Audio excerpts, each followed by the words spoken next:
here at Schumacher-Kish. The main thing is just taking care of people. What we offer families is our ability to adapt, our ability to sit down with them, really listen to what they want, and provide that service. Ray Schumacher started Schumacher Funeral Home back in 1940s. My dad started working for him back in the mid-60s, late 60s, and then bought it from Ray in 1973. A few years later, it became Schumacher-Kish. My brother came in the early 80s and then took over when our dad passed away in 1986. And then I came along in 1988. So we've been here for over 70 years, and I think Alex and Zach now for the next 20, 30 years of their careers, things are really going to continue to change, and I know it's in good hands.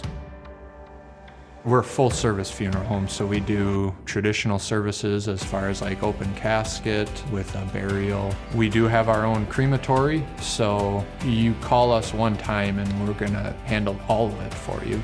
If someone passes away here and they're from a different country and need help getting back or getting their loved one back from somewhere, we do that. We're gonna try to do whatever we can because we wanna make these funeral services as much about the person as we can. We're doing a big transition into kind of the younger generation. Right now, one of our main things is trying to incorporate the new things that have come along in the business, but hold those old values that the older generation has taught us. I think the biggest change over the years has been cremation. We're doing quite a bit of cremation from the more what we call traditional services, and we're seeing a lot more of that where we're learning to change with what families really want.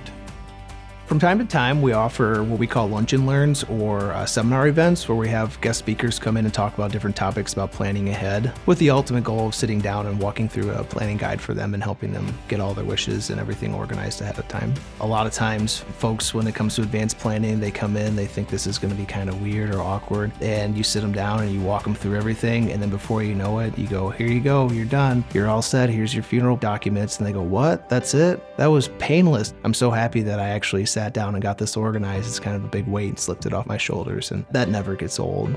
All of us try to get out in the community and do different things, whether that's just showing up for an event or a group calls and asks us if we can come over and give a talk on funeral service. A lot of the organizations we give to tend to be geared more towards youth, Boys and Girls Club, YMCA, Children's Museum. We try to support just because it's supporting the youth in our area. You give to a lot of different things, but those really have been pretty important to us over the years. Given that we're going to be the third generation coming up, I just kind of see us carrying on the same values as the previous generation, but incorporating a lot more ease of access, I guess. And that's just due to technology.